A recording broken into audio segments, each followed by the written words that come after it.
الحمد لله نحمده ونستعينه ونستغفره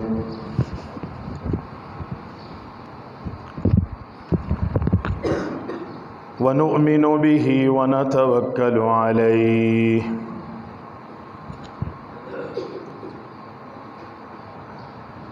ونعوذ بالله من شرور أنفسنا ومن سيئات أعمالنا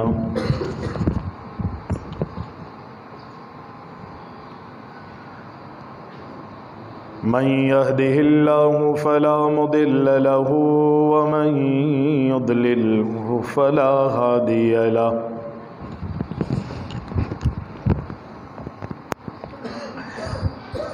ونشهد أن لا إله إلا الله ونشهد أن محمدًا عبده ورسوله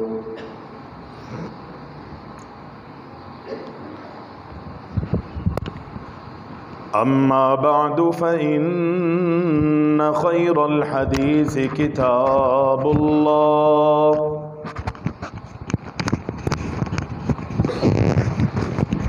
وخير الهدي هدي محمد صلى الله عليه وسلم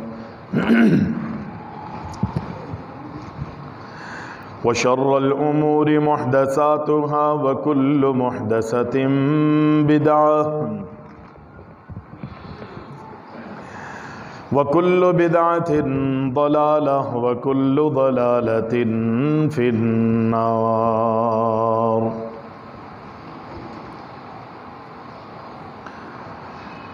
اللهم صل على محمد وعلى آل محمد كما صليت على إبراهيم وعلى آل إبراهيم إنك حميد مجيد اللهم بارك على محمد وعلى آل محمد كما باركت على إبراهيم وعلى آل إبراهيم إنك حميد مجيد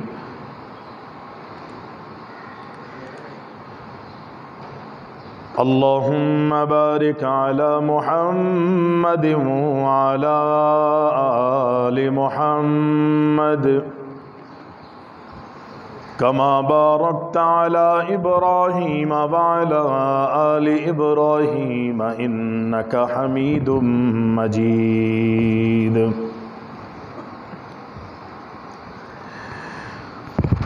اللهم انفعنا بما علمتنا وعلمنا ما ينفعنا وزدنا علما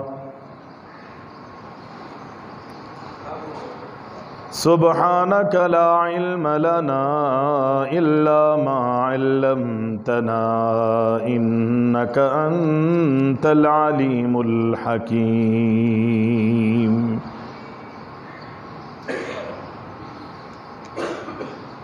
قال الله تبارك وتعالى في القرآن المجيد والفرقان الحميد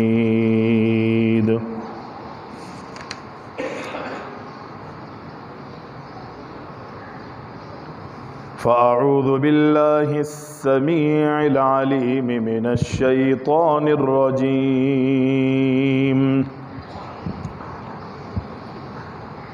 قال رب السجن أحب إلي مما يدعونني إليه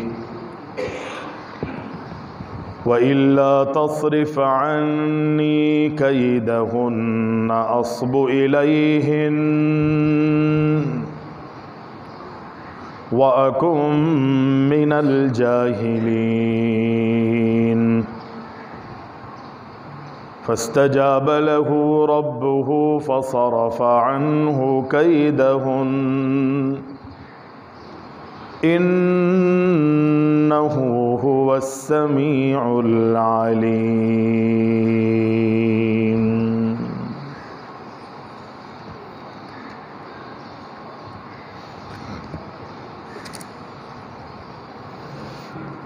تمام تعریفیں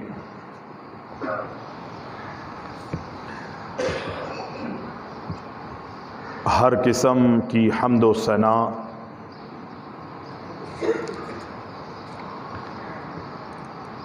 اللہ رب العالمین احکم الحاکمین وحدہ لا شریک کے لیے لائق اور زیبا ہیں،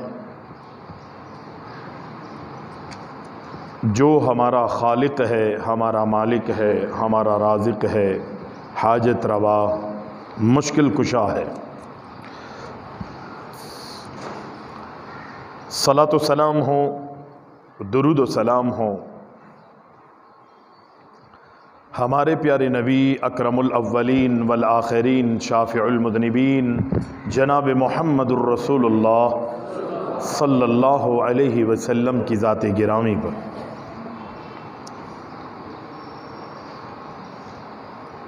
حمد و ثنا اور درود و سلام کے بعد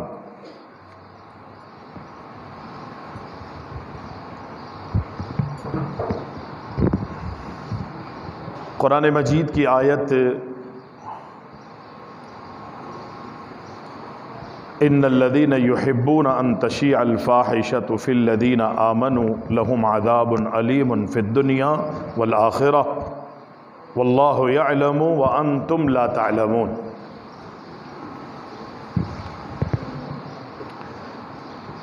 اس کے معنی اور اس کے مفہوم کے حوالے سے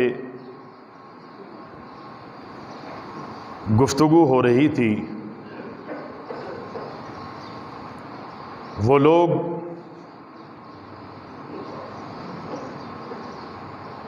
کہ جو اہل ایمان میں وہ کام جو اللہ کی ناراضگی اور اللہ کی بغاوتوں پر مشتمل ہیں،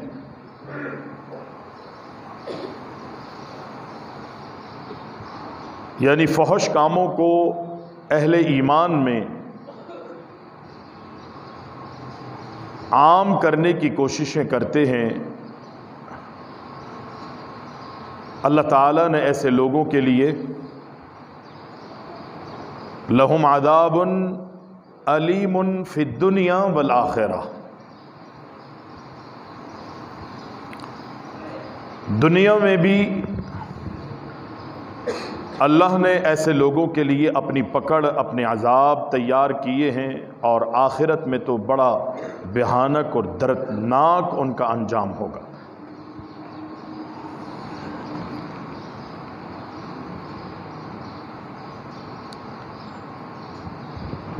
یہ ہمارا ملک پاکستان اسلام کی بنیاد پر حاصل کیا گیا تھا۔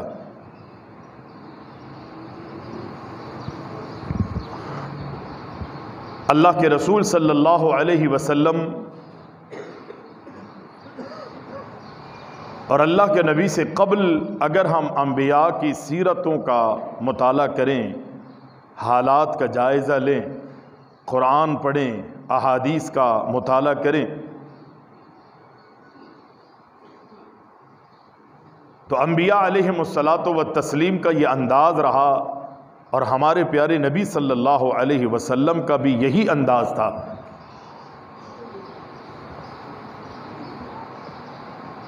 کہ جب انبیاء کسی خطے میں داخل ہوتے یا کسی خطے کو حاصل کرتے تو وہاں ہونے والی تمام تر خرابیوں کی طرف لوگوں کو آگاہ کرتے اور ان خرابیوں کو دور کرنے کی کوشش کرتے۔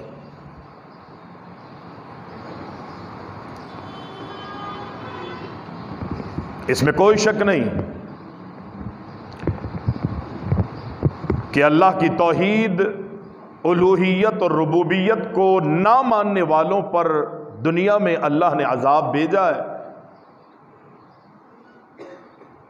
تقوی اختیار جنہوں نے کیا ان کی کامیابیوں کی ضمانتیں نبیوں نے دی ہیں، اور جنہوں نے تقوی سے اپنے آپ کو دور رکھا اللہ نے ان قوموں پر اپنے عذاب مسلط کیے۔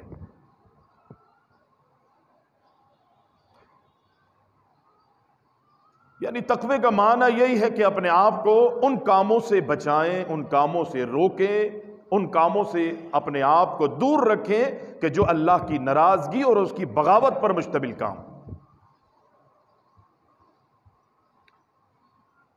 اللہ کی توحید کو نہ ماننا، اللہ کی عبادت نہ کرنا، یا اللہ کی عبادت کے ساتھ ساتھ غیروں کی عبادت کرنا، اللہ کی ذات اور اس کی صفات میں اغیار کو شریک کرنا، یہ بھی اللہ کی بغاوت۔ جہاں نبیوں نے اللہ کی توحید کی دعوت دی، وہاں اللہ کے نبی، اللہ کے انبیاء نے، رسولوں نے، پیغمبروں نے تقوی اختیار کرنے کا حکم دی۔ اللہ تتقون، کیا ہو گیا تم؟ اللہ سے ڈرتے نہیں ہو تم؟ اللہ کے عذابوں سے کیوں نہیں ڈرتے تم؟ سارے نبیوں نے اپنی امتوں کو تقوی کا حکم دیا۔ اللہ نے آسمانوں سے نبیوں کو تقوی کا حکم دیا، پھر نبیوں نے اپنی امتوں کو تقوی اختیار کرنے کا حکم دیا، یہاں تک کہ ہمارے نبی صلی اللہ علیہ وسلم کی زندگی کو اٹھا کے دیکھیں، میں اور آپ سوچ بھی نہیں سکتے کہ اللہ کے رسول صلی اللہ علیہ وسلم تقوی والے نہیں تھے، لیکن اللہ نے اپنے نبی کو بھی حکم دیا کہ اے میرے نبی، اگر کامیابی چاہتے ہیں تو تقوی کو اختیار کرو۔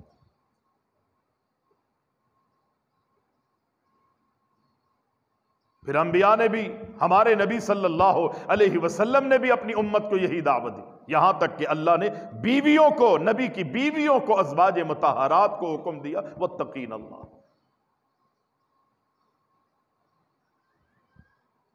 اور پچھلی قوموں میں اگر ان چیزوں میں کوئی کمی، کجی، کسر رہی، اللہ تعالیٰ نے پہلے متنبع کیا، آگاہ کیا، یہ غلط ہے۔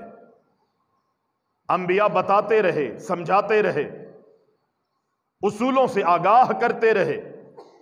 جب قوم بالکل ہی منحرف ہو گئی، بغاوت پر اتر آئی، تو اللہ تعالیٰ نے آسمانوں سے عذاب بھیجا۔ قوم عاد پر، قوم سمود پر، اہل مدین پر، قوم شعیب پر، بنی اسرائیل پر قسم و قسم کے عذاب آئے نا۔ اگر اللہ تعالیٰ نے بنی اسرائیل کو فضیلت اور فوقیت اور بلندیاں عطا کی ہے تو بنی اسرائیل پر اللہ کے عذاب بھی آئے ہیں، اور ایسے عذاب آئے ہیں کہ کوئی بھی ان کا پرسان حال نہیں تھا۔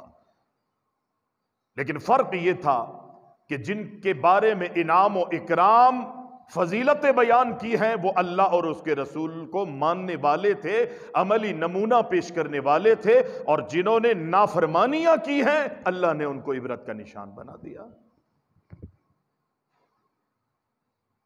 آج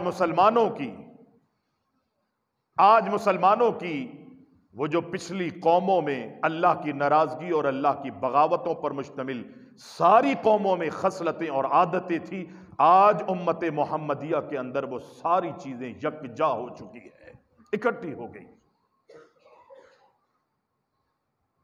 حضرت شعیب علیہ السلام کی قوم پر عذاب کیوں آیا تھا؟ ناپ تول میں کمی کرتی تھی، کہتی کچھ، دکھاتی کچھ، دیتی کچھ، کرتی کچھ، یہ معاملات تھے ان کے۔ اللہ نے عذاب بھیجا قوم پر۔ حضرت لوط علیہ السلام کی قوم پر اللہ نے کس طرح کا عذاب بھیجا؟ پوری بستی کو اللہ آسمانوں پر اٹھا کر آسمانوں پر لے کر گیا، اور آسمانوں سے زمین پر اللہ نے پوری بستی کو پٹخ دیا۔ کون تھے یہ اللہ کے باغی لوگ تھے، اور وہی ساری عادتیں، وہی خصلتیں، وہی معاملات آج موجودہ غیر مسلموں کے اندر پائی جاتی ہیں، اور ان کے معاشرے میں جو ان خرافات اور ان غلط کاموں کی وجہ سے گھناؤنے نتائج ان کے سامنے آئے ہیں اور بھیانک انجام ان کے سامنے آئے ہیں، آج وہ اپنی پوری تہذیب کے جس کو وہ بھگت چکے ہیں، آج وہ پوری اپنی تہذیب و تمدن کو مسلمانوں میں بھیجنا چاہتے ہیں۔ یہ بدنصیبی نہیں ہے مسلمانوں کی کہ اپنے آپ کو کوئی مسلمان کہلوانے والا فحش کاموں کا ارتکاب کرے، فحش کاموں کو لوگوں میں عام کرنے کی کوشش کرے، معاشرے میں یہ آوازیں بلند ہو کہ جس طرح اللہ اکبر مرد اور عورتوں کے اندر ملاپ کیا جاتا ہے، اللہ نے جائز طریقہ رکھا ہے، اس طرح عورت اپنے ساتھ جو ہے وہ ہم جنسی اور مرد جو ہے وہ ہم جنسی کا شکار ہو سکتی ہے، ان کو آزادی دی جائے۔ یعنی وہ جانوروں والی خصلت کی جس کو اللہ نے تمام نبیوں نے پسند نہیں کیا ہے، آج مسلمانوں کی زبانوں سے یہ باتیں نکل رہی ہیں۔ یہ دین سے دوری کا نتیجہ، اللہ سے دور، نبی سے دور، تعلیم سے دور، تربیت سے دور۔ اللہ نے جو آسمانوں سے اصول اور قوانین نازل کیے ہیں، یہ اس کا نتیجہ ہے کہ آج ہم نے دنیا سے محبت کی، دنیا سے پیار کیا، دنیاوی تعلیم اور دنیاوی تہذیب و تمدن اور اہل دنیا سے ہم نے محبت کی ہے۔ آج جس کا نتیجہ ہمارے سامنے یہ آیا کہ جن کے آباء و اجداد دینی معاملات سے محبت کرتے تھے، دینی حوالے سے ان کی قربانیاں رہی ہے، اس پاکستان کے بننے میں کتنی قربانیاں ہمارے بزرگوں نے دی ہے، لیکن آج انہی کی اولادیں جو ہیں اتنا بے راہ روی کا شکار ہو گئی ہیں کہ وہ دینی اصولوں کو کوئی اہمیت دیتی نہیں۔ آپ چھوڑیں نا ان لوگوں کی باتیں جن کو آپ نے سوشل میڈیا پہ دیکھا، کہ جن کو آپ نے اسلام آباد کی گلیوں میں دیکھا، بہت سی ایسی تو ہیں، ایسی بھی ہیں، ایسے بھی لوگ ہیں کہ جو ایوانوں میں بیٹھنے والے، شرم کی بات ہے نا، ایک ہندو ہماری اسمبلی میں آ کر یہ آواز اٹھاتا ہے، غیر مسلم یہ آواز اٹھاتا ہے کہ شراب جو ہے اسلام کے اندر ناجائز ہے، ہمارے یہاں بھی ناجائز ہے، ہمارے یہاں سر عام اس کا لائسنس جو ہے وہ جاری کیا جاتا ہے، ایشو کیا جاتا ہے، اس سے لوگ بے راہ روی کا شکار ہو رہے ہیں، اللہ اکبر، بدامنی پھیل رہی ہے۔ ایک غیر مسلم ہماری اسمبلی میں کھڑا ہو کے کہتا ہے کہ اس چیز کی ہمارے ملک میں اجازت نہیں ہونی چاہیے، ایک مسلمان بھی اس کی حمایت میں کوئی بغیرت کھڑا نہیں ہوا۔ کون آواز اٹھا رہا ہے؟ غیر مسلم، ہندو ہے۔ مسلمانوں کی غیرتیں کہاں چلی گئی؟ ریاست مدینہ کا نام لینے والے یہ ظالم لوگ کہاں چلے گئے؟ ان کو ریاست مدینہ سے کوئی تعلق نہیں ہے، ان کو ذاتی مفاد، ذاتی معاملات، ذاتی نمود و نمائش، ذاتی دنیا کی تمام تر آسائشوں کی ضرورت ہے، دین سے، اللہ سے، رسول سے ان کا کوئی تعلق نہیں ہے۔ میں اور آپ اگر چاہتے ہیں کہ معاملے میں، معاشرے میں تبدیلی آئے، معاشرے کے اندر سدھار آئے، ہماری نسلیں جو ہیں وہ دین پر چلتی رہے، تو اس کا ایک ہی انداز ہوگا کہ اللہ اکبر، ہم اللہ کے قرآن کو سینے میں سجائیں اور محمد الرسول اللہ صلی اللہ علیہ وسلم کے مطابق عملی زندگی گزاریں۔ دعووں سے کچھ نہیں، دعووں سے کچھ نہیں ہے۔ یہ سارے ہتھ کنڈے، یہ سارے ہتھیار، یہ سارے معاملات انبیاء علیہم الصلاۃ والسلام و تسلیم کی زندگی کے اندر بھی آئے۔ حضرت شعیب، حضرت لوط علیہ السلام کی قوم نے یہی تو کیا تھا نا۔ حضرت لوط علیہ السلام کہنے لگے، ارے ظالموں کیا کر رہے ہو؟ اللہ نے مردوں کے لیے عورتیں بنائی ہے، عورتوں کے لیے اللہ نے مرد بنائے ہیں، ان سے نکاح کرو، میری قوم کی بیٹیاں ہیں، اللہ اکبر، میری بچیاں ہیں، میری قوم کی بیٹیاں ہیں، ان سے نکاح کرو کہ تم آپس میں ہم جنسی کا شکار ہو رہے ہو۔ اللہ تعالیٰ نے اس عمل کو پسند نہیں کیا۔ یہ لعنتی کام، لعنتی فعل، یہاں تک کہ انسان اگر کسی جانور کے ساتھ بھی اگر کوئی غلط کام کر لیتا ہے تو ہمارا دین، ہماری شریعت نے اللہ اکبر اتنی کڑی سزا رکھی ہے اس کی، اور یہاں اتنا بھی حکم دیا کہ جس جانور کے ساتھ بدفعلی کرتا ہے کوئی انسان، اس جانور کو بھی ذبح کر دیا جائے، اس کو بھی قتل کر دیا۔ شریعت نے قطعی پسند نہیں کیا، قطعی اس چیز کو پسند نہیں کیا۔ آج اس چیز کی دعوت دی جا رہی ہے سر عام، اور کوئی پوچھنے والا نہیں ہے۔ ریاست مدینہ کا نعرہ لگانے والے آنکھیں بند کر کے بیٹھے، کیسے روڈوں پر نکل آئے، یہ کیسے گلیوں میں نکل آئے۔ اگر کوئی دین کا علم بلند کرنے کے لیے، توحید کا نام لینے کے لیے، اللہ کے دین کی بات کرنے کے لیے روڈ پہ آتا ہے تو سارے اللہ اکبر تمام کے تمام ادارے حرکت میں آ جاتے ہیں کہ نقص امن کا معاملہ ہے۔ اتنا بڑا معاملہ ہو گیا کہ اللہ کا مذاق اڑایا جا رہا ہے، دین کا مذاق اڑایا جا رہا ہے، رسول اللہ صلی اللہ علیہ وسلم کی توہین کی جا رہی ہے، صحابہ کرام اور اہل بیت کو معاذ اللہ پیروں میں روندنے کی کوششیں کی جا رہی ہے، اور کوئی پوچھنے والا نہیں ہے، کوئی ادارہ جو ہے وہ حرکت میں نہیں آتا، سب خاموش بیٹھے۔ یقینی طور پر جو لوگ آوازیں اٹھا رہے ہیں اور آج جو لوگ ریاست اللہ اکبر کے ذمہ دار بیٹھے ہوئے ہیں، ایسا لگتا ہے کہ ان کا اور ان کے نطفے ایک ہی طرح کے ہیں۔ ضرورت ہے میں اور آپ اپنے معاشرے میں، اپنے معاملے میں تبدیلیاں لانے کی کوشش کریں۔ یہی سارے حربے حضرت یوسف علیہ السلام پر بھی استعمال ہوئے تھے۔ اللہ رب العالمین نے فحش کاموں کو پسند نہیں کیا ہے۔ آج آپ مسلمان ہیں، آپ مومن کہلواتے ہیں، اپنے آپ کو متبع سنت کہلواتے ہیں، ہوش کے ناخن لیجئے، اپنے آپ کو سدھار کی طرف لانے کی ضرورت ہے، اور وہ اسی صورت میں ہوگا کہ میں اور آپ اپنا تعلق مسجدوں سے جوڑیں۔ میں نے پچھلے جمعوں میں بھی یہی بات کی تھی، ہم ان کو تبدیل نہیں کر سکتے کہ جو مدینہ کی ریاست کا اللہ اکبر اعلان کرتے ہیں اور ریاست مدینہ کے ٹھیکیدار اور دعوے دار اپنے آپ کو بنانے کی کوششیں کر رہے اور معصوم سی شکلیں بنا بنا کے لوگوں کے سامنے اللہ اکبر طرح طرح کے ہتھ کنڈے استعمال کر رہے، ان سے امیدیں نہ رکھیں۔ آپ اپنے آپ میں جب تک تبدیلی نہیں لائیں گے حالات درست نہیں ہو سکتے، مجھے تبدیل ہونا پڑے گا، ورنہ موقع زندگی کے اندر آتے ہیں۔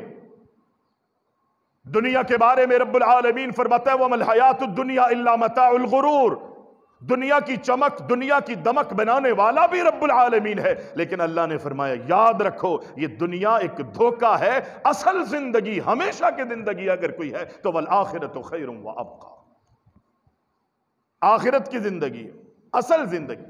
حضرت یوسف علیہ السلام اللہ اکبر اللہ کے بڑے جلیل القدر تھے، اللہ کے بڑے برگزیدہ تھے۔ رب العالمین نے حضرت یوسف علیہ السلام کی زندگی میں ان کے بچپن ہی سے ان کے امتحانات جو ہے وہ شروع۔ پہلا امتحان حضرت یوسف علیہ السلام کے بھائیوں نے انہیں غیابت الجب، حضرت یوسف علیہ السلام کو کنویں میں ڈال دیا، اور وجہ یہ تھی کہ وہ حسد کا شکار تھے کہ ہمارا ابا اس بچے کی طرف زیادہ دیکھتا ہے، زیادہ پیار کرتا ہے، ایسا محسوس ان کو ہونے لگا۔ یقینی طور پر عام طور پہ جو چھوٹے بچے ہوتے ہیں نا، آخری کے یا آخری خرچن جن کو کہا جاتا ہے، ماں باپ کی یا تو پہلی اولاد کی طرف زیادہ توجہ ہوتی ہے یا آخری اولاد کی طرف زیادہ، کیونکہ پہلی مرتبہ ملا ہوتا ہے اور آخری ایسا لگتا ہے کہ بس یہی آخری ہے، اور ہوتا بھی یہی ہے، آخری ہے۔ پہلے سے محبت یا آخری سے محبت، بیچ کے بچوں سے اگرچہ محبت ہوتی ہے لیکن پہلے اور آخری سے زیادہ محبت اس لیے ہوتی ہے کہ پہلے سے پہلے کوئی نہیں ملا تھا اور آخر کے بعد بھی کوئی نہیں ملے گا، یہ اس کی خصوصیت ہوتی ہے۔ حضرت یوسف علیہ السلام کے ساتھ یہی کچھ معاملہ ہوا۔ 2 بیویاں تھیں، ایک سے کئی بچے تھے، اس دوسری بیوی سے 2 بچے بنیامین اور حضرت یوسف علیہ السلام۔ چھوٹے تھے، چھوٹے ہونے کی وجہ سے حضرت یوسف علیہ السلام، اور چھوٹے بھی تھے اور اللہ کے پیارے بھی تھے، خوبصورت ترین رب العزت نے بنایا تھا۔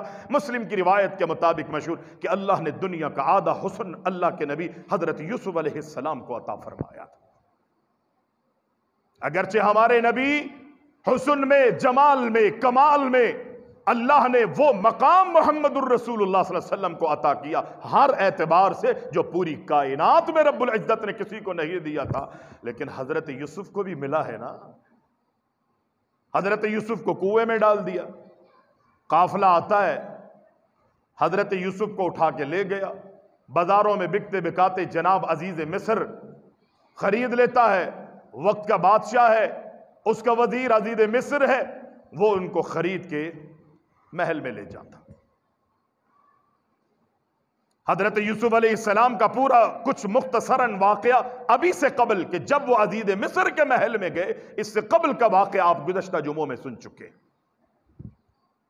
اب حضرت یوسف علیہ السلام سے کیا کہا تھا حضرت یوسف کے بارے میں؟ عزیز مصر نے اپنی بیوی سے کہا تھا کہ اس بچے کا تم نے خیال کرنا ہے،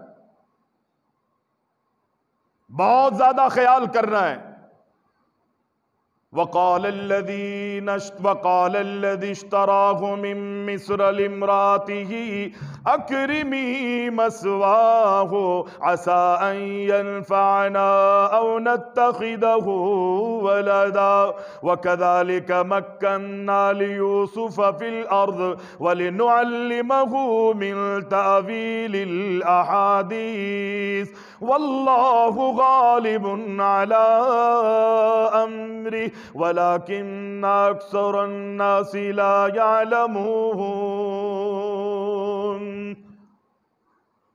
حضرت یوسف عزیز مصر کے محل میں پہنچ گئے۔ حضرت یوسف کے بارے میں عزیز مصر کہتا ہے اپنی بیوی سے کہ دیکھو یہ بچہ اتنا خوبصورت ہے، اتنا حسین و جمیل ہے، اس غلام کی تم نے حفاظت کرنی ہے، اس کی عزت کرنی ہے، اس کا تم نے اکرام کرنا ہے، اس کی جو ضروریات زندگی ہے اس کے بارے میں تم نے اللہ اکبر خیال رکھنا ہے۔ مجھے لگتا ہے کہ یہ بچہ ہمیں بڑا نفع دے گا، بہت نفع دے گا ہمیں۔ او نتخذہ ولدا، یقینی علماء نے بڑی اس کی تفسیر کی ہے کہ یہ بچہ ہمیں نفع دے گا، یا تو یہ کہ ہمیں معمولی سے پیسوں میں یہ مل گیا ہے، اگر بیچنے کی نوبت آئی تو بہت پیسوں میں یہ غلام بکے گا، اور بھی دیگر اس کی تفسیر علماء نے بیان کی ہے، یا پھر کہنے لگے او نتخذہ ولدا، ہم اس بچے کو اپنا بیٹا بنا لیں گے، ہم اس بچے کو اپنا بیٹا بنا لیں۔ ٹھیک ہے، عزت ہوتی رہی، اکرام ہوتا رہا، لونڈیا ہیں، نوکر ہیں، غلام ہیں، اللہ اکبر، جہاں پر جن کا محل ہے ان کی عزت اور اکرام ہو رہا ہے، وہاں پر حضرت یوسف علیہ السلام کی بھی عزت جو ہے وہ کی جا رہی ہے، ان کا بھی اکرام کیا جا رہا ہے، اسی شان و شوکت سے محل کے اندر جو ہے حضرت یوسف علیہ السلام پرورش پا رہے۔ باپ کی محبت سے اگرچہ وہ دور ہوئے لیکن اللہ تعالیٰ نے کہاں پر ان کو پہنچا دیا۔ یہاں پر حضرت یوسف علیہ السلام پروان چڑھ رہے ہیں، بڑے ہو رہے ہیں، حسن میں مزید اضافہ آتا جا رہا ہے، جوانی اللہ اکبر بھرپور انداز میں آتی جا رہی ہے۔ انتہائی حضرت یوسف علیہ السلام کچھ ہی وقت کے بعد جو ہے جوان ہو جاتے ہیں، اور ایسی عمر پر اللہ اکبر پہنچ جاتے ہیں کہ جس عمر میں اللہ تعالیٰ نے ان کو حکمت سے بھی نوازا، حلم سے بھی نوازا، اللہ اکبر علم سے بھی نوازا، دانائیوں سے رب العالمین نے حضرت یوسف علیہ السلام کو نواز دیا۔ ایک تو ظاہری شکل صورت خوبصورت ہو اور باطن بھی اچھا ہو۔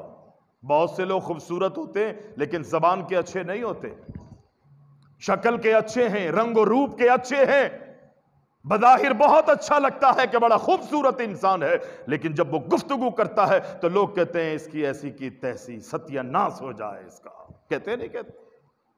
سارے اس کے حسن اور جمال پر، کمال پر جو ہے اس کی گفتگو اور اس کی اخلاق نے پانی پھیر دیا۔ لیکن حضرت یوسف علیہ السلام میں یہ ساری خوبیاں تھی، ظاہری طور پر بھی حسن و جمال کے پیکر تھے، اور اندر سے بھی اتنے حلیم، اتنے بردبار، رب العالمین نے حضرت یوسف علیہ السلام کو بنایا تھا۔ فَلَمَّا بَلَغَا شُدَّهُ آتَيْنَاهُ حُكْمًا وَعِلْمًا وَكَذَلِكَ نَجْزِي الْمُحْسِنِينَ وَرَابَدَتُهُ الَّتِي هُوَ فِي بَيْتِهَا عَنْ نَفْسِهِ وَغَلَّقَتِ الْأَبْوَابَ وَقَالَتْ هَيْتَ لَكَ قَالَ معاذ اللہ انہ ربی احسن مثواج انہ لا یفلح الظالمون۔ جب حضرت یوسف علیہ السلام اللہ اکبر حکمت و دانائی سے نواز دیے گئے اور جوانی پر پہنچ جاتے ہیں، حضرت یوسف علیہ السلام کے حسن اور ان کے جمال کو دیکھ کر وہ عزیز مصر کی بیوی کہ جس کے بارے میں عزیز مصر اپنی بیوی سے کہتا تھا کہ اس یوسف کو ہم اپنا بیٹا بنا لیں گے، لیکن حضرت یوسف کو دیکھ کر اس کی نیت جو ہے وہ خراب ہو جاتی ہے۔ عزیز مصر کی بیوی موقع کی تلاش میں رہتی ہے کہ کسی طرح میں اس کو پھسلاؤں، بہلاؤں، گناہ کی طرف اس کو آمادہ کروں، میں اس کے ساتھ زنا کی طرف اللہ اکبر اس کو لے کر آؤں۔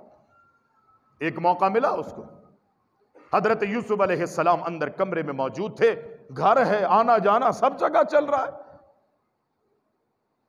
حضرت یوسف علیہ السلام کمرے میں موجود تھے، آگے بڑھتی ہے اور کمرے کی کنڈیاں لگا لیتی ہے۔ فلما بلغ معه السعي قال فلما بلغ اشده آتيناه حكما وعلما وكذلك نجزي المحسنين وراودته التي هو في بيتها عن نفسه وغلقت الابواب وقالت هيت لك، دروازے بند کر لیتی ہے، کنڈیاں لگا لیتی ہے اور کہتی ہے ہیت لک، یوسف میری طرف دیکھو، میری طرف متوجہ ہو، میرے احساسات کا خیال کرو، میرے ساتھ گناہ کرو، میرے ساتھ ملاپ کرو۔ حضرت یوسف علیہ السلام ہائی تلک اپنی طرف جب وہ بلاتی ہے تو حضرت یوسف علیہ السلام اس موقع پر کون تھا؟ کوئی تھا؟ یوسف تھے یا عزیز مصر کی بیوی تھی؟ لیکن اللہ اکبر، انہوں نے کیا کہا اس موقع پر؟ حضرت یوسف علیہ السلام نے اللہ کے رسول صلی اللہ علیہ وسلم کی، یہ تو نبی تھے نا، عام انسان کے بارے میں اللہ کے نبی علیہ السلام کی حدیث ہے، آپ کا فرمان ہے، ان 7 لوگوں میں کہ جن کو اللہ قیامت کے دن اپنے عرش کے سائے میں جگہ عطا فرمائے گا، ان 7 خوش نصیبوں میں ایک خوش نصیب وہ ہے کہ جس کو حسب اور نسب، مال و دولت والی حسین و جمیل عورت جو ہے دعوت گناہ دیتی ہے، اور وہ اس کی دعوت گناہ کو دیکھ کر قال معاذ اللہ کہتا ہے کہ میں تیرے ساتھ گناہ نہیں کروں گا، اس کی دعوت گناہ کو قبول نہیں کرتا۔ ایسے خوش نصیب کے لیے رب العالمین نے عرش کے نیچے سایہ رکھا ہے قیامت کے دن، عرش کے سائے میں اللہ جگہ عطا فرمائے۔ آج دنیا میں آوازیں اٹھانے والیاں، اللہ اکبر، کہ جی میرا جسم میری مرضی، او بھائی ہمارا کچھ بھی نہیں ہے، ہمارا کچھ بھی نہیں۔ اگر ہمارا سب کچھ ہوتا تو ہماری موت نہیں آتی، ہمارا سب کچھ ہوتا تو کچھ وقت گزر جانے کے بعد ہمارے منہ کے دانت جو ہیں وہ ٹوٹ کر جھڑ کے گرتے نہیں، ہمارا سب کچھ ہوتا تو دانتوں میں تکلیف ہونے کے بعد ڈاکٹروں سے دانتوں کو نکلوایا نہیں جاتا، آنکھوں کی بینائی میں کمی نہیں آتی۔ جتنی آوازیں اٹھانے والی عورتیں ہیں یا مرد ہیں، آپ نے کتنے لوگ دیکھے ہوں گے کہ اتنے موٹے موٹے چشمے انہوں نے کئی نمبر کے چشمے لگائے ہوئے، تیری یہ آنکھ اپنی ہوتی تو خدا کی قسم تیرے چہرے پر نظر کا چشمہ جو ہے وہ کبھی بھی نہیں آتا۔ کون پسند کرتا ہے کہ اس کے حسن میں، اس کی توانائی اور اس کی قوتوں میں کوئی کمی آ جائے؟ بتھیرے علاج کرتا ہے، کمزوریوں کو دور کرنے کی انسان کوششیں کرتا ہے۔ میری اور آپ کی مرضی اگر چل رہی ہوتی، اللہ کی قسم ہم کبھی بھی اپنی توانائی اور اپنی قوت اور اپنے اسباب کو کم نہیں ہونے دیتے۔ اللہ کی مرضی چلتی، اللہ نے بنائے ہیں یہ سب کچھ۔ منہا خلقناکم وفیہا نعیدکم ومنہا نخرجکم تارۃ اخری۔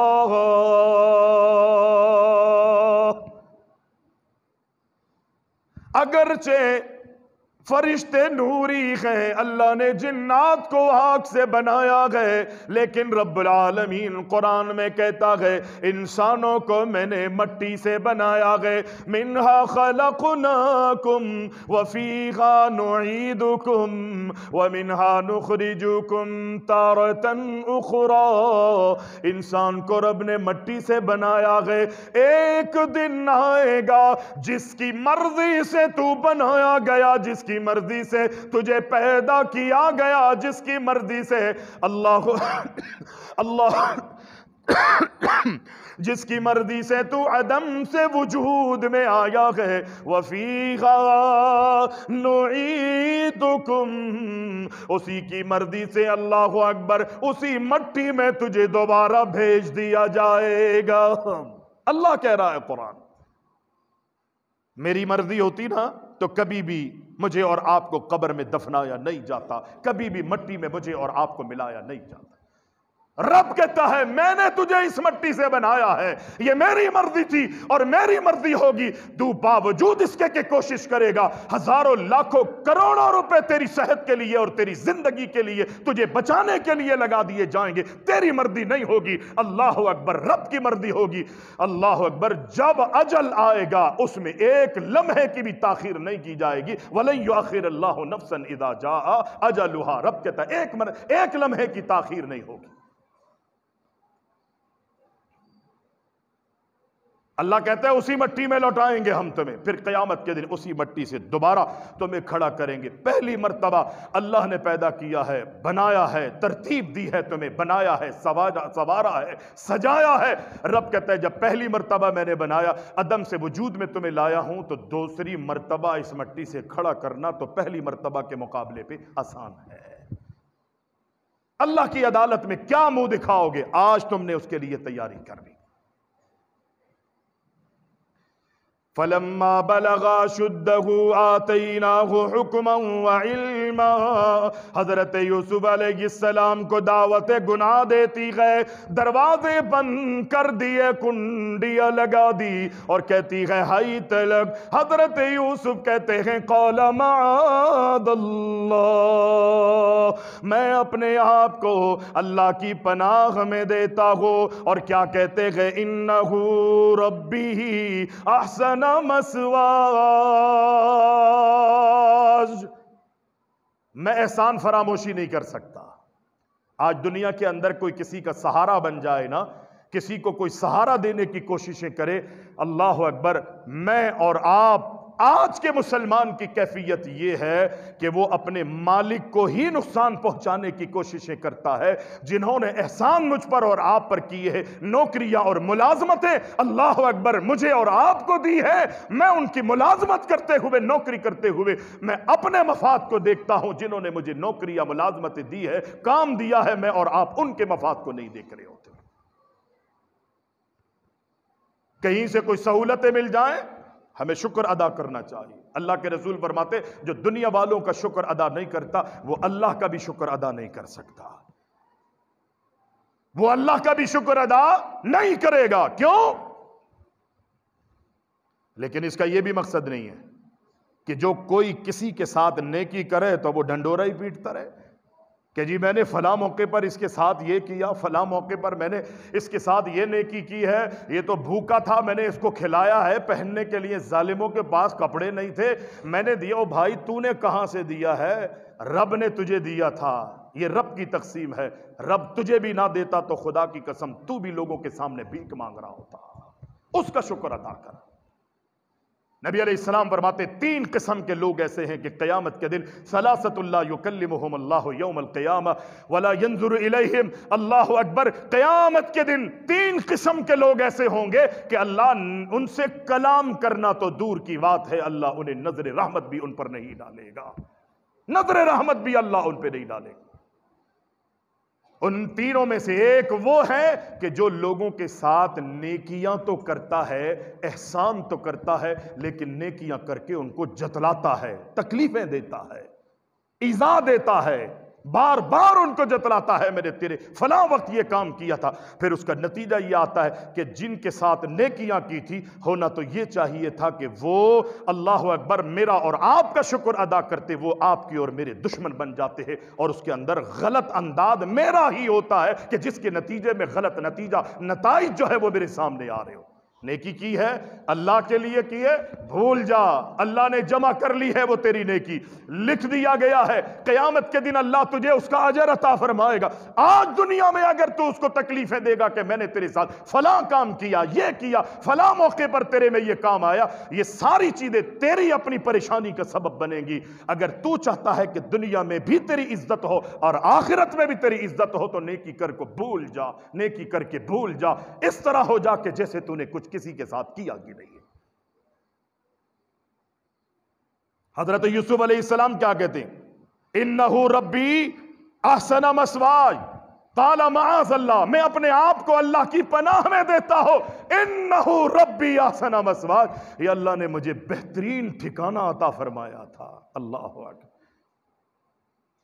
اللہ نے مجھے بہترین جگہ عطا فرمائی تھی، اللہ نے مجھے یہاں پر بہترین انداز میں رکھا ہے، میں اللہ اکبر نہ دنیا والوں کی احسان فراموشی کر سکتا ہوں، نہ میں اپنے رب کی احسان فراموشی کروں گا۔ مجھے تو ان کا محافظ بننا ہے، عزیز مصر کی بیوی کا محافظ بننا ہے، جائے کہ میں ہی اس کی عزت کو رون دوں، ایسا نہیں ہو سکتا، ایسا ممکن نہیں۔ وَلَقَدْ هَمَّتْ بِهِ وَغَمَّ بِهَا لَوْلَا أَن رَّأَىٰ بُرْهَانَ رَبِّهِ كَذَٰلِكَ لِنَصْرِفَ عَنْهُ السُّوءَ وَالْفَحْشَاءَ إِنَّهُ مِنْ عِبَادِنَا الْمُخْلَصِينَ۔ رب العالمین فرماتا ہے عزیز مصر کی بیوی حضرت یوسف کو اپنی طرف مائل کرنے کی کوششیں کر رہی تھی، قریب تھا کہ شاید حضرت یوسف بھی اس کے اللہ اکبر گناہوں عمل میں مبتلا ہو جائیں، لیکن اللہ کہتا ہے ہم نے اپنے برہان کے ذریعے، نشانیوں کے ذریعے اپنی مدد اور اپنی نصرت کو آسمانوں سے حضرت یوسف کے لیے نازل فرمایا۔ لولا الرَّأَىٰ بُرْهَانَ رَبِّ كَذَٰلِكَ لِنَصْرِفَ عَنْهُ السُّوءَ وَالْفَحْشَاءَ إِنَّهُ مِنْ عِبَادِنَا الْمُخْلَصِينَ۔ رب العالمین فرماتا ہے ہم نے اپنے یوسف کی مدد فرمائی، ہم نے حضرت یوسف علیہ السلام کو گناہ سے، اللہ کی ناراضگی اور اللہ کی بغاوت پر اور فحش کام سے ہم نے اپنے یوسف کو جو ہے وہ بچا کے رکھا۔ اور رب العالمین فرماتا ہے انہو من عبادنا المخلصین، جو دین سے مخلص ہو جائیں، اپنے آپ سے مخلص ہوں، اللہ سے مخلص ہوں، دین سے مخلص ہو جائیں، اللہ تعالیٰ ایسے لوگوں کی ہمیشہ اپنے بندوں کی مدد کرتا ہے، ہمیشہ رب العالمین اپنے لوگوں کی، اپنے بندوں کی جو ہے وہ مدد کرتا ہے۔ لیکن شرط یہ ہے کہ میں اور آپ اللہ کے بندے بنے نا، صرف زبانی دعوے نہیں کہ میں مسلمان ہوں، میں مسلمان ہوں۔ حضرت یوسف علیہ السلام کو اللہ نے کیسے بچایا؟ جب دعوت گناہ اس نے دی تو حضرت یوسف علیہ السلام دوڑ پڑے، حضرت یوسف دوڑنے لگ جاتے ہیں، بھاگتے ہیں وہاں سے، اور کس طرف؟ جہاں دروازہ تھا، محل ہے، پتہ نہیں کتنا بڑا کمرہ ہو، کتنا بڑا ہال ہو، جہاں پر حضرت یوسف علیہ السلام کو اس نے گھیرنے کی کوششیں کی تھی۔ جیسے ہی اس نے دعوت گناہ دی، انہوں نے کہا قال معاذ اللہ انہ ربی احسن مثواج، اللہ اکبر انہ لا یفلح الظالمون، اللہ اکبر۔ حضرت یوسف دوڑ لگا دے، واستبق الباب وقدت قمیصہ قد من دبر والف یا سیدہا لدى الباب قالت ما جزاء من اراد باہلک سوءا الا ان یسجن لکم او عذاب علیم۔ دوڑتے دوڑتے دروازہ کھول کے باہر جیسے ہی نکلتے ہیں، باہر جیسے ہی حضرت یوسف نے قدم رکھا تو وہاں پر عزیز مصر مل جاتا ہے۔ حضرت عزیز مصر کی بیوی پیچھے ہے، حضرت یوسف آگے دوڑ رہے۔ حضرت یوسف علیہ السلام نے دوڑنا شروع کر دیا، روکنے کے لیے، انہیں پکڑنے کے لیے۔ حضرت یوسف کے کپڑوں کو وہ پکڑتی ہے، کھینچا تانی شروع کر دیتی ہے۔ قرآن کہتا ہے واستبق الباب وقدت قمیصہ قد من دبر۔ حضرت یوسف کے کپڑے جیسی پکڑ کے کھینچتی ہے تو پیچھے سے قمیص جو ہے حضرت یوسف علیہ السلام کا پھٹ جاتا ہے۔ حضرت یوسف علیہ السلام، قرآن یہ کہتا ہے قمیص پہنے ہوئے تھے، شرٹ نہیں تھی، ٹائٹس نہیں تھے۔ یہ اسلامی لباس ہے جس کے اندر جسم کی نمود و نمائش ہو، جس کے اندر بے حیائیاں ہو۔ مرد ہیں، اللہ اکبر، رب العالمین نے بنایا ہے۔ آج مسلمانوں کی کیفیت یہ ہے کہ وہ اتنی آستینیں مسلمان پہن رہا ہے، جناب شرٹ اتنی اوپر ہے کہ جب وہ جھکتا ہے، رکوع میں جاتا ہے یا سجدے میں جاتا ہے تو پوری شرمگاہیں اس کی ننگی ہو جاتی ہے۔ میں تو یہاں تک اس نتیجے پر پہنچا ہوں کہ شرمگاہ کی اس طرح حفاظت کرنی ہے، سطر کو اس طرح وہ چھپانا ہے۔ آج ہمارے گھروں کے اندر واش روم بنتے ہیں، ان کے دروازے ہوتے ہیں۔ ایک عالم دین تقریر کر رہے تھے، بڑی اچھی لگی، چھوٹا سا ان کا کلپ آیا تھا، یقینی اچھا تھا تو کسی نے ڈالا نا، بڑا خوبصورت کلپ مجھے لگا، جس طرف میری آپ کی توجہ نہیں گئی ہوگی آج تک۔ گھروں میں ہم اہتمام کرتے ہیں، واش روموں کے دروازے لگاتے ہیں، بند کرتے ہیں، سیپریٹ کرتے ہیں اسے کہ کوئی دیکھ نہ سکے، لیکن مسجدوں میں پیشاب خانے ایسے ہوتے ہیں کہ جن کے دروازے ہی نہیں ہیں۔ ہوتا ہے نہیں ہوتا؟ یہ بے حیائی نہیں ہے تو پھر کیا ہے؟ کہتے جی بڑے پیشاب کے لیے دروازے والے واش روم میں جائیں اور چھوٹے پیشاب کے لیے ادھر جائیں. وہ ادھر بیٹھا ہوتا ہے، زمین سے تقریباً 6 انچ 8 انچ وہ جگہ اونچی ہوتی ہے، اور جو پیچھے لوگ کھڑے ہوئے ہوتے ہیں وہ نیچے ہوتے ہیں. جب وہ اپنے پیشاب کرنے کے لیے، وہ چھوٹے پیشاب کرنے کے لیے بیٹھا ہے کہ جس کا دروازہ بھی نہیں ہے، جناب وہ بیٹھتا ہے تو پیچھے سے تمام بے حیائی اس کی ہو رہی ہوتی ہے، شرمگاہ اس کی نظر آ رہی ہوتی. اب نام نہیں لے سکتا کہ کیا چیز نظر آ رہی. محراب اور منبر اور مسند جو ہے وہ اجازت نہیں دیتا. با حیا لوگ، شرم و حیا جن کو رب العالمین نے عطا کی ہے، وہ اپنے آپ کو سمیٹنے کی کوششیں کرتے، لیکن اس کے باوجود بھی پیچھے والا جو ہے وہ نظارے کر رہا ہوتا. اکثر ایسا ہوتا ہے، نہیں ہے تو دیکھ لیجئے گا، کوشش کر لیں. مسجدوں کے اندر بھی یہ واش روم کہ جو پیشاب خانے کے نام پر بنائے جاتے ہیں، اس میں بھی دروازے لگائیے. اگرچہ جگہیں مختصر ہوتی ہے، لیکن بے حیائی کو اللہ تعالیٰ نے پسند نہیں کیا. جس چیز کا پردہ رب العزت نے رکھا ہے، مجھے اور آپ کو بھی اس کا پردہ رکھنا ہے. اگرچہ یہ روایت ضعیف ہے کہ مرد کا سطر جو ہے وہ گھٹنے سے ناف تک ہے، لیکن اللہ کے رسول صلی اللہ علیہ وسلم کی پوری زندگی اٹھا کے دیکھیں، اللہ کے رسول صلی اللہ علیہ وسلم کا یہ سطر جو ہے، بیویاں کہتی ہیں اللہ کے رسول علیہ السلام ہم سے ملاپ کرتے تھے، لیکن آج تک ہم نے اللہ کے رسول کے سطر کو نہیں دیکھا تھا. یہ کیفیت تھی اللہ کے رسول علیہ السلام، اتنے شرم و حیا اس کے پیکر تھے.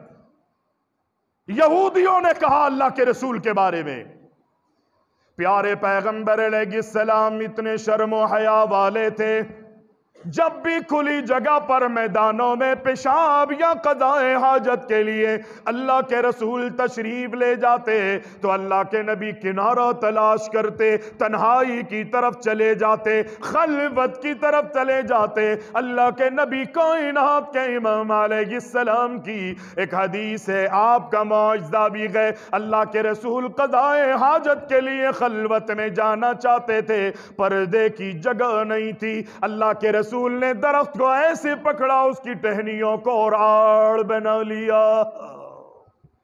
اتنی شرم و حیا اللہ کے رسول کی زندگی میں تھی. اور اللہ کے رسول کے صحابی ابو سعید خدری نے کہا نا، جو پچھلے جمعے آپ نے سنا تھا، پچھلے سے پچھلے جمعوں میں سنا ہوگا، اللہ کے رسول صلی اللہ علیہ وسلم کے بارے میں ابو سعید خدری کہتے ہیں اتنے شرم و حیا کے کائنات کے امام پیکر تھے کہ اللہ کے رسول، ایک کواری اور با پردہ عورت میں اتنی حیا ہوتی ہے، اس سے کئی گنا زیادہ اللہ کے رسول حیادار تھے. حضرت یوسف علیہ السلام کو دعوت گناہ ملی، لیکن وہ دوڑ پڑتے، قمیص پڑ جاتی ہے، کپڑے پڑ جاتے، اور جب وہ دروازے سے باہر حضرت یوسف دوڑتے ہوئے باہر نکلے، پیچھے عزیز مصر کی بیوی بھی ہے، وہاں نکلتے ہی اپنے مکر و فریب اللہ اکبر کا استعمال کرتے ہوئے قالت ما جزاء من اراد باہلک سوءا الا ان یسجن لکم او عذاب علیم. جیسے ہی عزیز مصر کی بیوی کی نظر اپنے شوہر پر پڑتی ہے تو فوراً کہتی ہے اپنے پیترے بدلتے ہوئے، سرتاج یہ بتائیے کہ جو آپ کی بیوی پر اور آپ کی بیوی پر عزت پر حملے کرنے کی کوششیں کرے، اس کی سزا کیا ہونا چاہیے؟ میں تو یہ کہتی ہوں کہ اس کو قید میں، سلاخوں کے پیچھے جیل میں جو ہے وہ بھیج دیا جائے. ایک دم اس نے اپنا پیترا چینج کر دی.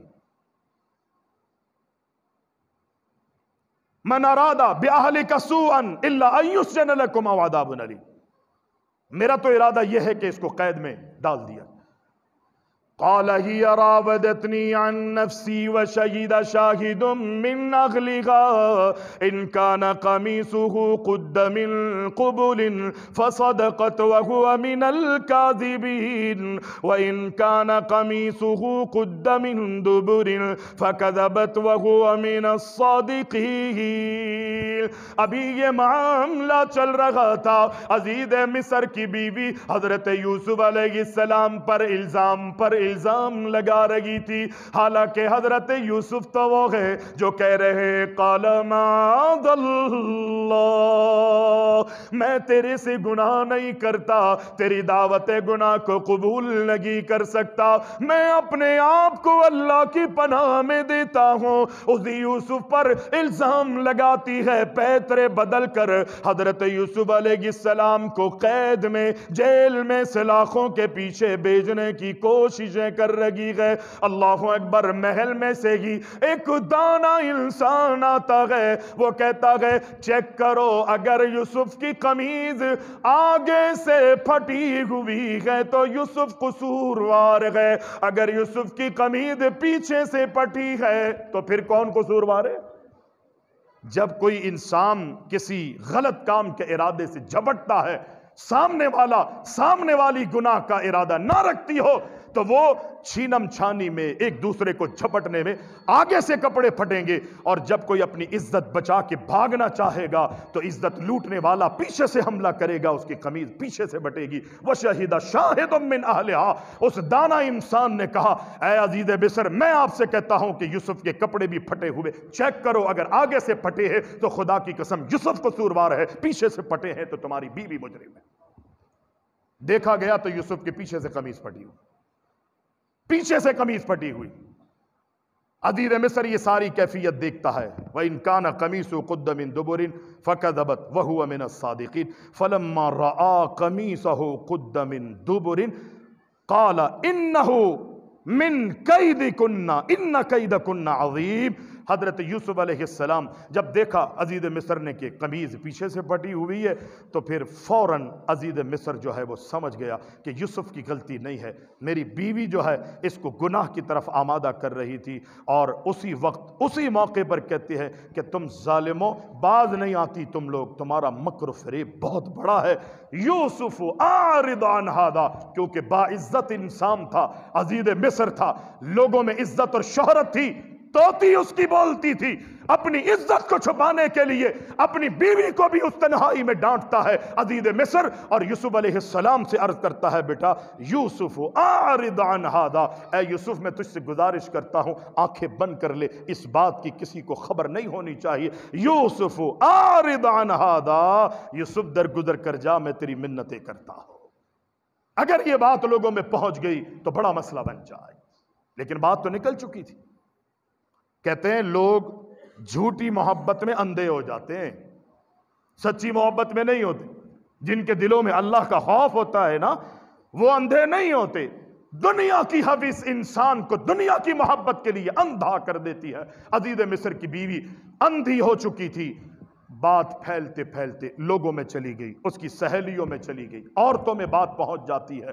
عورتوں میں بات جب جاتی ہے تو عورتیں بھی سب طرح طرح کی باتیں کرتی ہے کہ یوسف ایک بچہ ہے، ایک غلام ہے، ایک نوکر ہے، اس کا شوہر اسے خرید کے لے کر آیا ہے، ہمیں تو افسوس ہو رہا ہے عزیز مصر کی بیوی جو ہے ایک غلام کے چکر میں پڑ کے اپنا دل جو ہے اسے دے۔ اب یہ باتیں گردش کر رہی، ہوتے ہوتے ہوتے ہوتے عزیز مصر کی بیوی تک بھی بات پہنچ گئی۔ اس نے کہا اچھا یہ معاملہ ہے، یہ مسئلہ ہے۔ اس نے تمام عورتوں کی جاننے والی سہیلیاں جو یہ باتیں کر رہی تھی سب کو دعوت پہ بلا لیا، سب کو دعوت پہ بلا لیا، دسترخوان بچھا دیے، قسم و قسم کے میوے جات، پھل اور فروٹ رکھ دیے، چھوریاں ہر ایک کے ہاتھ کے سامنے رکھ دی۔ ظاہر ہے شاہی دعوتوں کے اندر جتنے بندے ہوتے ہیں نا اتنے ہی چمچے ہوتے ہیں دسترخوان، اور جتنے بندے ہوتے ہیں اس کو کیا کہتے ہیں جو کانٹے لگے ہوئے ہوتے ہیں؟ عام زبان میں کانٹے ہی کہتے ہیں ان کے، کچھ اس کا اچھا سا نام بھی ہے۔ وہ اتنے ہی بندوں کے حساب سے اتنے، اور چھریاں بھی اتنی رکھی ہوتی ہیں۔ یہ نہیں کہ ایک شخص فروٹ کاٹ رہا ہے یا کوئی چیز کاٹ رہا ہے تو دوسرا انتظار کرے گا، شاہی خاندان ہے، اسی حساب سے سارے تکلفات پر مبنی جو ہے دسترخوان کو سجایا گیا ہے۔ عزیز مصر کے محل میں عورتوں کی دعوت کی ہے، اور دعوت دینے والی بھی وہ مکر و فریب میں جو مبتلا ہو چکی ہے، اللہ اکبر، وہ دعوت کر رہی ہے، اور وہ اپنے لوگوں کو دکھانا چاہتی ہے عورتوں کو، تم جس کو غلام کہہ رہی ہو خدا کی قسم وہ غلام نہیں بلکہ وہ آقا ہے، وہ آقا ہے۔ فَلَمَّا سَمِعَتْ بِمَكْرِهِنَّ أَرْسَلَتْ إِلَيْهِنَّ وَأَعْتَدَتْ لَهُنَّ مُتَّكَأً وَآتَتْ كُلَّ وَاحِدَةٍ مِّنْهُنَّ سِكِّينًا وَقَالَتْ اخْرُجْ عَلَيْهِنَّ فَلَمَّا رَأَيْنَهُ أَكْبَرْنَهُ وَقَطَّعْنَ أَيْدِيَهُنَّ وَقُلْنَ حَاشَ لِلَّهِ مَا هَذَا بَشَرًا إِنْ هَذَا إِلَّا ملک کریم۔ دسترخوان عزیز مصر کی بیوی نے سجوا دیا اور ان عورتوں کو بلایا جو عورتیں کہتی تھی عزیز مصر کی بیوی کو کیا ہو گیا ہے، ایک غلام پر اللہ اکبر دل دے بیٹھی ہے۔ عزیز مصر کی بیوی نے دسترخوان سجایا، پھل اور فروٹ دسترخوان پر رکھ دیے، تیز چھریاں بھی پھلوں کو کاٹنے کے لیے وافر مقدار میں دسترخوان پر سجا دی، اور اللہ اکبر ساری عورتیں سہیلیاں آ کے بیٹھ گئی۔ ابھی دسترخوان پر دعوت نہیں، بیٹھ تو گئی ہے، کھانا شروع نہیں کیا، حکم دیتی ہے کہ یوسف کو یہاں سے گزارا جائے۔ یہاں چھریاں اور پھل ان عورتوں نے اپنے ہاتھ میں رکھی، وہاں سے حضرت یوسف علیہ السلام کو گزارا گیا۔ قرآن کیا کہتا ہے؟ اللہ اکبر اللہ اکبر۔ قرآن کیا کہتا ہے؟ فَلَمَّا رَأَيْنَهُ أَكْبَرْنَهُ وَقَطَّعْنَ أَيْدِيَهُنَّ وَقُلْنَ حَاشَ لِلَّهِ مَا هَذَا بَشَرًا۔ دسترخوان پر دعوت میں آنے والی عورتیں پھل کاٹنے کے لیے چھریاں اٹھاتی ہیں، پھل تو کٹ جاتے ہیں لیکن پھل کے ساتھ ساتھ وہ اپنی انگلیوں کو بھی کاٹ لیتی ہے، اور وہ کہتی ہے حضرت یوسف کو دیکھ کر ما ھذا بشرا، اللہ کی قسم یہ کوئی انسان نہیں، ان ھذا الا ملک کریم، یہ تو اللہ کا بہت بڑا کوئی فرشتہ ہے۔ اتنا حسن اللہ نے حضرت یوسف علیہ السلام کو دی۔ جب ان کے ہاتھ کٹ گئے نا، انگلیاں کٹ گئیں، خون بہنے لگے، حضرت یوسف علیہ السلام کو دیکھ کر ان کے حسن و جمال کو برداشت نہیں کر سکی، ان کی چمک اور ان کی دمک کو برداشت نہیں کر سکی۔ اللہ اکبر۔ پھر وہ عورت کہتی عزیز مصر کی، قالت فذلک الذی لمتننی فیہ، جس کے بارے میں تم بات کر رہے تھے نا، یہ ہے وہ یوسف جس کو دیکھ کر تم نے اپنے ہاتھوں کو کاٹ لیا۔ مجھ پہ باتیں بناتی ہو، مجھ پہ انگلیاں اٹھاتی تھی تم۔ لمتننی فیہ ولقد راودتہ عن نفسہ فاستعصم ولئن لم یفعل ما آمرہ لیسجنن ولیکون من الصاغرین۔ ہاں، اس موقع پر میں نے ہی اس کے اوپر ڈورے ڈالے تھے، آج تم نے دیکھ لیا ہے کہ کس وجہ سے میں نے اس کو اپنے جال میں پھنسانے کی کوشش کی۔ فاستعصم، میں ہی آج تمہارے سامنے اقرار کرتی ہوں میں اپنے مشن میں کامیاب نہیں ہوئی۔ ہاں، یوسف نے اپنے آپ کو، اپنی عزت اور عصمت کو بچایا ہے، لیکن آج جب تم حسن اور اس کے جمال کا اندازہ کر چکی ہو، آج میں برے سر عام یہ اعلان کرتی ہوں تمہارے سامنے، جو دعوت گناہ میں نے حضرت یوسف کو دی تھی، اگر اس نے اب بھی میری دعوت کو قبول نہیں کیا تو پھر یہ اپنا بڑا بھیانک انجام دیکھے گا، بڑا بھیانک انجام دیکھے گا۔ حضرت یوسف سن رہے، اللہ اکبر۔ اب تو وہ بڑی یوں سمجھ لیں کہ دلیری سے بات کر رہی، ہاتھ کٹ چکے ہیں، انگلیاں، ایک آدھ منٹ لوں گا بس، ٹائم اوپر ہو چکا۔ بڑی دلیری سے، دیدہ دلیری سے، بڑی بدماشی پہ آ کے کہتی ہے کہ جی اب تو میں اس کو دعوت گناہ، اگر مانتا ہے ٹھیک، نہیں تو پھر یہ اپنا بھیانک انجام دے، بڑا بھیانک انجام دیکھے گا۔ اس کو قید میں داخل کر دیں گے، سلاخوں کے پیچھے بھیج دیں گے، اور کوئی اس کا پرسان حال نہیں ہوگا۔ حضرت یوسف جب یہ ساری باتیں سنتے ہیں تو اللہ سے اس موقع پر ایک دعا کرتے ہیں، قال رب السجن احب الی مما یدعوننی الی والا تصرف عنی کیدہن اصب الیہن واکن من الجاہلین۔ الہ العالمین، یہ تو اپنے ظلم پر پوری تلی ہوئی ہے، اللہ اس کی دعوت سے بہتر یہ ہے کہ میں اس کی دعوت کو قبول کروں، گناہ میں شامل ہو جاؤں، اس کے ساتھ مل کر اپنا منہ کالا کروں، اللہ اس سے بہتر یہ ہے کہ میں جیل کو پسند کروں گا۔ اندازہ کر سکتے ہیں، یہ ہے انبیاء۔ میں جیل کو پسند کروں گا، قید خانے کو پسند کروں۔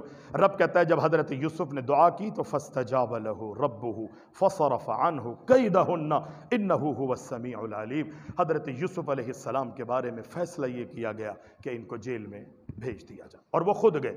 یہ کہنا کہ حضرت یوسف کو معاذ اللہ گدھے پہ بٹھا کے گلیوں میں چکر لگائے گئے، اللہ سے ان لوگوں کو اپنا انجام سے ڈرنا چاہیے۔ غلطی ہو گئی ہوگی، ہم یہ نہیں کہتے جان بوجھ کے کہا، لیکن غلطی ہو گئی تو اس کے بارے میں اللہ سے معافی مانگے۔